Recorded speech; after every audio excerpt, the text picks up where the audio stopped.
In May 1998, my number for public housing had finally arrived. I was a slender, blonde, yummy mummy at 24 with 2 children, both under 3. On the very first day after I had moved in, my then 9-month-old son was precariously sauntering close to the top of a long flight of stairs while I watched him from the absolute bottom. I hadn't time to get a gate up before my reckless wander slipped 13 my nose. I remember watching and praying for him to hold on and not to fall. It seemed if he did, he was still apt to clear the carnage that could be, but that didn't happen. I recall a strange movement come from his body, almost like a thrust of his chest, forward, and boom! He was falling down those cheap, dirty linoleum steps. He hurt himself bad enough that I had to rush him to the emergency room, and there 4 doctors held my kid down to stitch above his eye. Thankfully, he had only caught the metal rumble strip on the nose of the tread and didn't break or injure anything else. Fast forward about a week or 2, and I'm in the damp, dark basement void of sunlight and windows. Suddenly, out of the corner of my eye, I catch Shane tumbling on his trike head over bike down the goddamn stairs. Only this time he broke his little arm and blackened both eyes. He couldn't breathe. I couldn't breathe. I was freaking out. Because I had nowhere else to go, I was stuck in this haunted shithole of a townhouse where my baby seemed to be inexplicably suffering serious injuries. My husband was locked up in the pen, and I had mentioned to him the accidents as well as my new and recent nightmares of sounds coming from the basement, of a child screaming and moaning. This went on for a few months. I always kept the door closed. During my tenancy, I too slipped down 5 or 6 steps. I also had a huge flood of sewerage and a bacon grease blockage, and my kid's hamster go into the furnace with a dire result. My son continuously wore bruises and battle scars unnecessarily. My daughter never had a problem. It got so bad that my freak meter wouldn't allow me to visit the basement to even wash laundry. I was scared. One day my husband called and he said that his friend, who was native, R.I.P. Randy, had listened to him relay my ordeal and fear. Randy said that I have a spirit with unsettled business hanging around, and for whatever reason it won't leave. It wants to make its presence known. He advised that I should try to make peace with the ghost in the basement by offering a plate of food and some loose tobacco. I thought I had heard it all. As if I was going down there for any reason, much less with a plate of food. I thought, man, I'm losing it. But I ended up following his words of wisdom and fed the ghost child, then quickly beat it back up to the safety of the daylight. My nightmares ceased immediately, strange and weird. I eventually had to move because of continually being flooded with sewage. However, before we left, I learned some rather disturbing things about my house and previous tenants. A young girl of 5 or 6 had been found under the stairs, dead. At first she was reported missing. Then the parents said the family dog was kept in the basement, a pity too, and that the dog had mauled her to death. Then the coroner determined the mother had brutally beaten and stabbed repeatedly the little girl.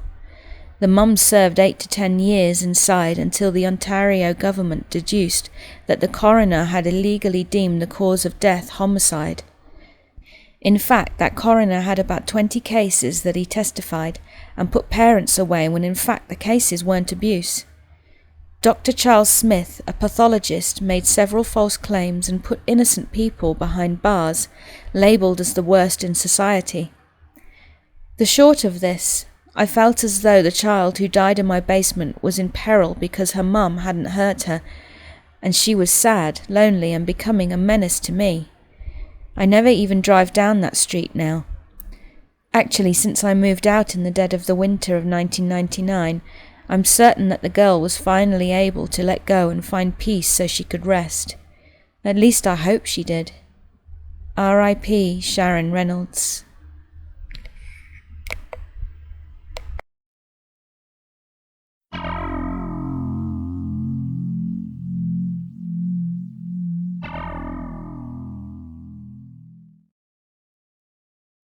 So this happened to me around 2 years ago. I got a job right after finishing school in a local company that were selling sports equipment. It was a warehouse job, receiving, packing and shipping orders basically. The warehouse where I worked had 3 shifts, from 6 p.m, from 2 p.m. to 10 p.m, and from 10 p.m. to 6 a.m. The 3rd shift didn't really serve any purpose other than having a security guard, as the warehouse was in a pretty secluded area. All the actual work was done in earlier shifts, since only one person was assigned for the 3rd shift. Shifts were on a weekly rotation, and the only duty for the night was stock taking, which took an hour tops. During one summer, another warehouse of the company collapsed, and unfortunately 2 people died. Then all salvageable stock from that warehouse was transferred to us since we were the closest. The day we received this stock, I was working the night shift, so the 2 previous shift workers had already unloaded and organised all the stock in the warehouse. When I work nights, I usually do the stock taking as soon as I come in, so I can have the whole night to browse around the internet. So I just finished stock taking, and when I got back to the office it was around 11:30 p.m. The next 3 hours were boring as usual. Around 3:30 a.m. I was scrolling through 9gag when I heard footsteps coming from the warehouse. I lifted my head to take a look at the monitor where all the security cameras were, but didn't see any movement on them. When I left the office, I immediately noticed how cold it had suddenly become, and I found that to be really weird, since it was the middle of summer and this day was particularly hot. I started walking through the warehouse and checking between every shelf and stack of boxes, but couldn't find anything. Must have been the wind, I thought to myself, and started walking to the office. As I was walking through the door, I heard a very loud bang, as if someone hit as hard as they could the big metal doors of the warehouse with both of their fists. It scared the living shit out of me. I peeked my head into the office to check the cameras again, but no one was on the other side. Then something hit the door again. I didn't know what to do, so I walked over to the panel and pressed the button to open the main doors. As soon as the doors started lifting, the cold air from the warehouse started hissing, escaping through the gap as if I'd opened a vacuum. It lasted for a few seconds and then just stopped. I was petrified. I didn't know what to do or what to think. I closed the main doors and slowly walked back into the office, locked the doors behind me and just sat in the chair staring at the wall for the rest of the night. When the first guy for the morning shift arrived, I just shook his hand and left without saying a word. He asked why I'd had this weird look on my face and was so pale, but I just got in my car and drove home. Next time I met him, I told him the whole story, but he didn't believe me. No one did.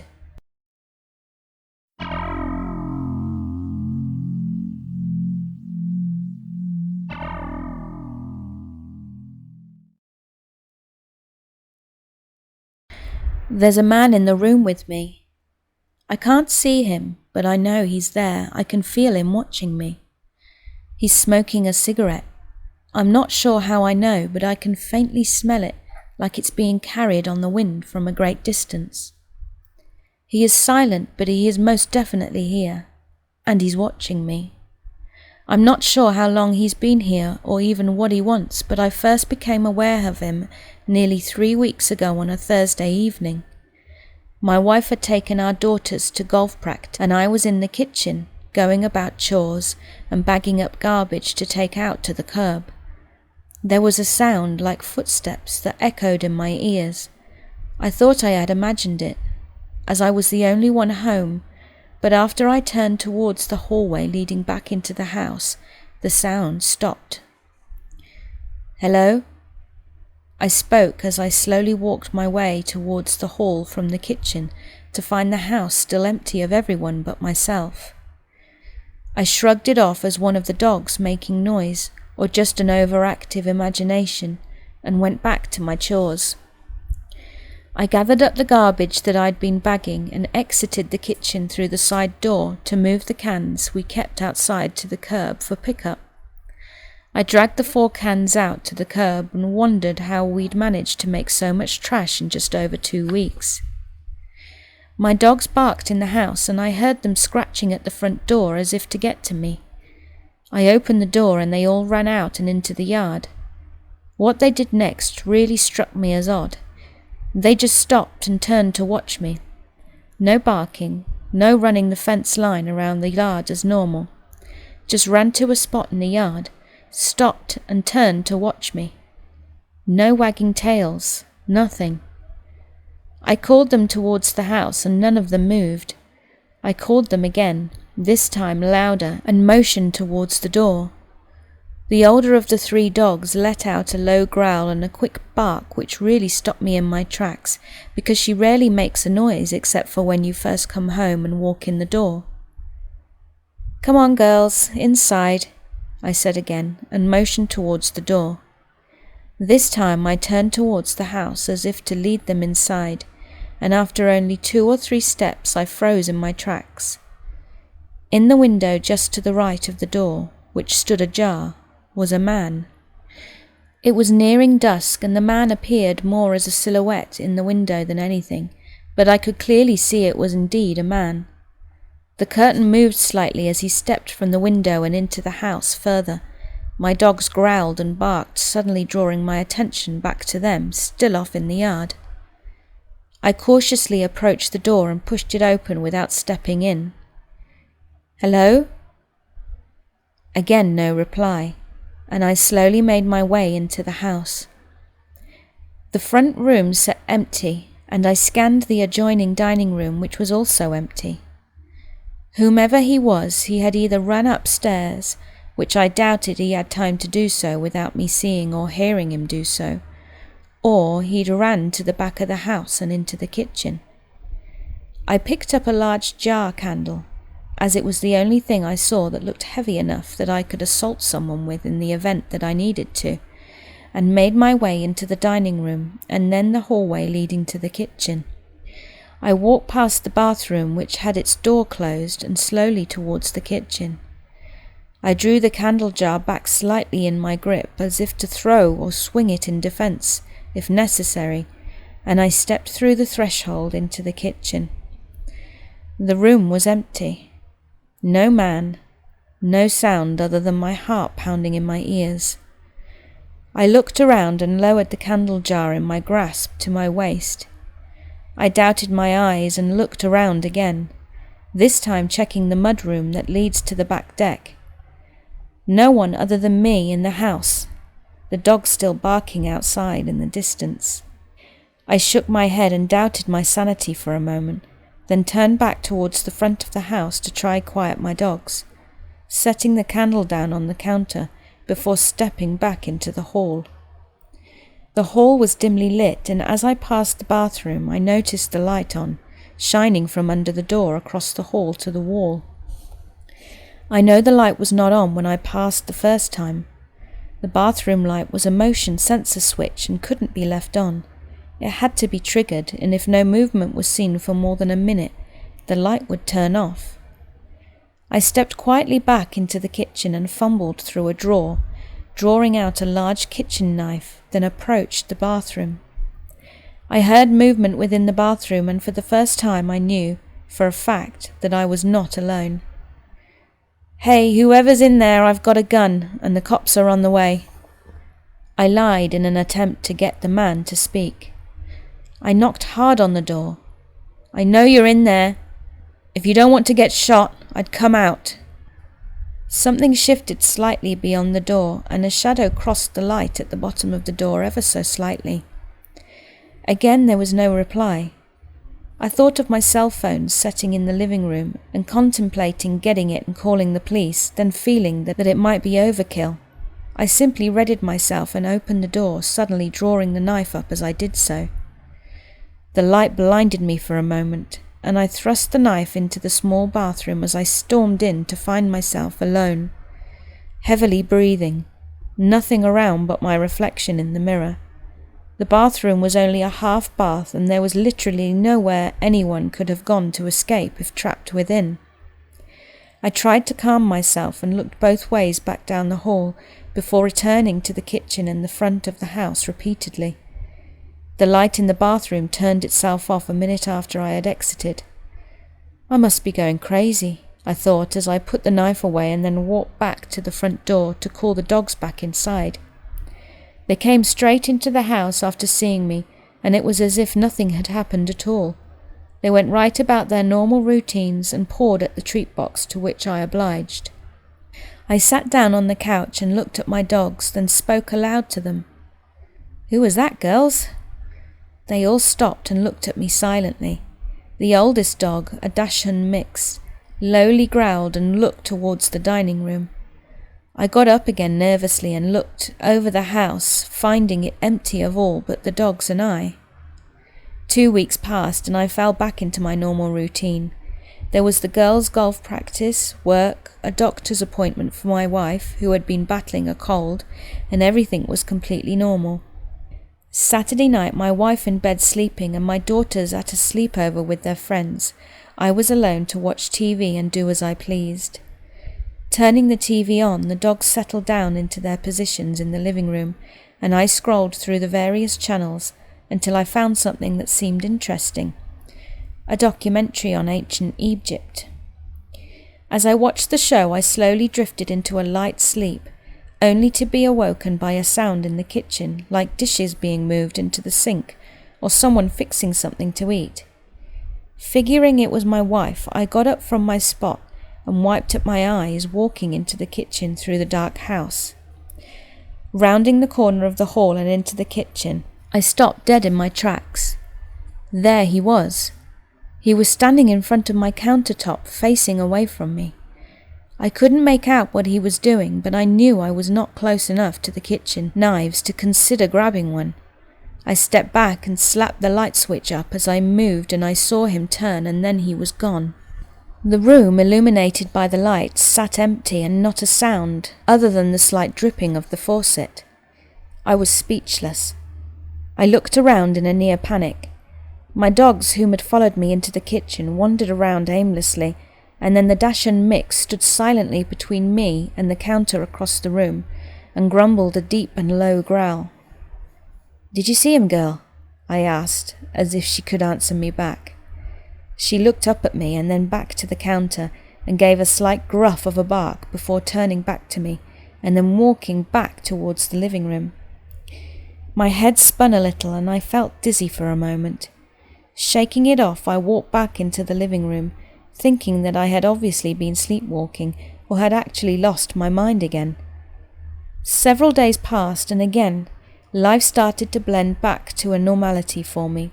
The girls had golf, my wife did puzzles and talked about books she had been reading, and I went to work and came back home. Today is Tuesday, and on the way back home from work, my wife called me to tell me that her and my daughters were meeting her parents to see some animated movie at the local theatre if I was interested. I declined, stating that I was tired from working outside all day and simply wanted to take a shower, a bite to eat, and call it a night. I walked into the house and was greeted by the dogs as per normal, happily barking and jumping up for me to pet them. I greeted each separately before letting them outside to use the bathroom. As they undoubtedly ran the fence line and barked, I put my lunchbox and things away before setting down to remove my boots. The dogs are brought back inside after a few moments, and as they run through the house happily, I walk upstairs to take a shower. Freshly showered and dressed, I walk back downstairs and into the kitchen to see what we had to eat. Nothing really looked appealing, so I decided to order pizza. A simple phone call, and that was that. I sat down into my couch, and the smallest of the dogs jumped up and sat with me upon my lap. The ceiling fan blew slow gusts of air circling the room, and for a moment I was in my own little piece of heaven. I was petting the pup, and she was rolling in my lap happily, when the Dachshund growled lowly, drawing my attention to her.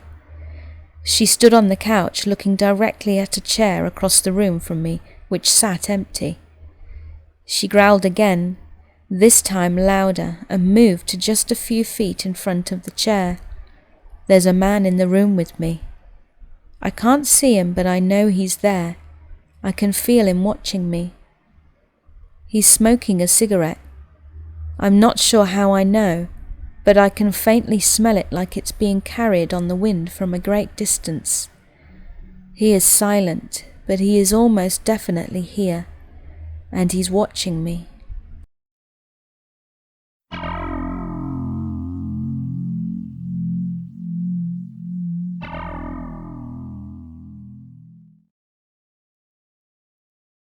My friends and I used to really be into spirit communication and the paranormal when we were teenagers. I still am, but everyone else found other hobbies, I guess. One time I remember we got really excited about a ghost hunting TV show and decided to make a Ouija board. Disgusting things. We'll never mess with them again. This time was the very last time I ever touched or looked at a Ouija board. We made it, and without any protection or knowing what we were doing, we dove right in. It started out fine. We asked the questions and we got responses. The old, "Are you moving it?" "No, are you?" Then we started making fun of it, and my friend invited the supposed little boy we were talking to out of the board into her home. Not a long time later, I started feeling really sick. At the time, I wasn't a huge believer in spirits, so I just said I'm bored and went to go and sit on the couch. More time passed and my mind started getting foggy. Hard to describe the feeling, but then I started laughing uncontrollably. I was telling myself my brain is just making things up because we just used the board. My friend suggested we go for a walk. I agreed and thought it was a great idea. We started walking to the lake nearby where she lived. I remember the beautiful sunset, the last peaceful moment of the night. My friend then told me a black cat was following us. Sure enough, when I turn around, a black cat is following, stopping when we stop and walking when we walk. We eventually lost sight of it and went to go hang out by the church. We live in a small town, not a lot to do but walk or go for car rides. We chilled there for a bit, then the street lights started flickering. Then there were footsteps, one by one, creaking down the stairs we were sitting on, but no one was there. We then felt this ominous presence, so we started to run. We ran to the highway and went to another church across from our store. There was a car in that parking lot, and in it was a man. We couldn't see any features, but could tell he turned to look at us. He was waving. Then a black cat jumped from the back seat onto his lap. My stomach dropped. It was like some scene from It or something. We ran away yelling and went back to my friend's house, locked the door and talked to her mum. She was obviously mad at us as she saged the room and chucked out the Ouija board into the lake I mentioned. That sparked a fascination with other dimensions, quantum theory, spirits and everything in between for me. I learned to use protection that night too. I will never forget it. And that darkness, the energy that it gave off was horrendous, truly. Please protect yourselves and don't fuck with things otherworldly if you know nothing about them. I was lucky. Things could have gone way worse. Love and light to you all.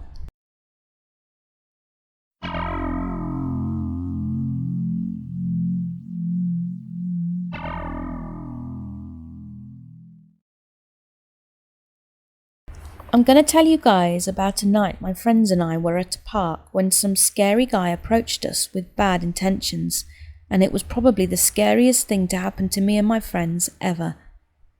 It was last year and my friends and I wanted to get drunk and smoke a little bit, like we usually do, so we went to my buddy's house to do so. We got bored of drinking inside and wanted to have a smoke, so we went to the neighbourhood park, which you can see from my bus. We always had gone there to hang out or smoke when we didn't have anywhere else to go, but haven't been back since this happened. There was about 11 of us all together, girls and guys, chilling, drinking and smoking under this pavilion. We were just sitting at these picnic tables chatting and enjoying our night. We had been there for probably about 30 minutes, and I see someone far away walking down the cul-de-sac, walking towards the park. This pavilion and picnic tables were a part of the park, and this park is attached to a long pathway that connects to the sidewalk of the neighbourhood and cul-de-sac. This long pathway leads right to where we were at the picnic tables, which was probably a 3-minute walk. We were drunk, but not out of it. I'm the type of person to always be aware of my surroundings, as I've seen too many movies where shit hit the fan, and I always want to make sure I'm safe or have an escape plan. But this time none of us was ready for what was about to happen. Now for the scary part. I saw a man walking down the street, but didn't think anything of it until he started walking down the pathway that led to where we were. I say to my friends, "Someone is walking towards us. Do you think we should leave?" And all my friends were like, "Nah, probably a night walker." He proceeds down the pathway a little, and I see he is holding something, and it looked to me like a shovel. I say to my friends again, "Guys, he's still walking down the path, and it looks like he has a shovel." They think I'm joking because I can be a jokester at times, but this was no joke, and I was getting nervous. Another of my friends says, "Probably a fisherman," because there is a large pond right next to the park. But it didn't look like fishing gear to me. But they were all so nonchalant about what was going on, my nervousness went down a little, but I was still scared. At this point they'd all seen him and he was getting closer. He was now probably halfway down the path, if not a little more. This is when my friends realised I was being for real. "What the fuck is about to happen?" was in the air, and a couple of my friends at this point said they could see the shovel, and I could see the sense of nervousness now in everyone. We were drunk and just didn't know what to do. This strange man keeps walking down the path, and right at the end of the path, probably 150 feet away, maybe a little less, he drops his shovel down to the concrete and starts scraping it on the ground. He then hits the fence of the pathway with it, and I swear on my life he says in a deep voice, "You guys want to have some fun?" He is walking towards the pavilion now. At that point, 8 of us got up and ran into the other direction. We had to hop this fence and cut through a couple of houses to make it to the street. 3 of my friends stayed back, thinking all 11 of us could take this madman on. 3 buddies of mine quickly learned this guy had a shovel and maybe more weapons on him. At that point there was just the 3 of them left, so they followed us and booked it about 30 seconds after us. One of my friends, Jared, actually got tired of running and couldn't keep up. He ended up getting lost in someone's backyard and threw up. Everyone met up in the street and we were trying to get the girls back to my buddy's house, but keep in mind we went the opposite direction of his house because the shovel man was in the way of the path back to his house. We met back in the street and had to walk past 2 cul-de-sacs to get back to his house, but my buddy who got lost, Jared, it was his house we were going to and we needed the key. Also, we were more worried about him getting killed by Shovelman. We called him and told him we were in the street and he found us pretty quickly. At this point we were all running, then stopped for a breather. We see Shovelman 250 feet down the street still following us, and I swear he had a shovel in one hand, holding it so it's resting on his shoulder, and in the other hand he was waving a gun at us. My buddy Jared yelled, "Man, what do you want? We left the park, just leave us alone."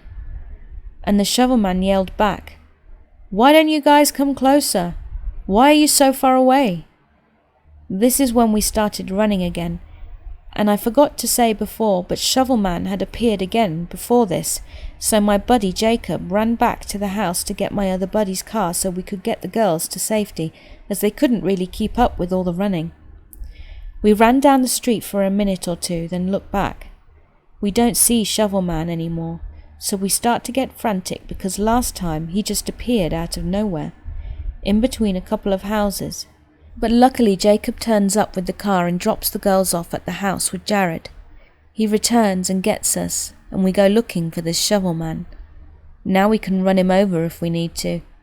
My buddy Logan has a pistol in his car, so we were ready for him.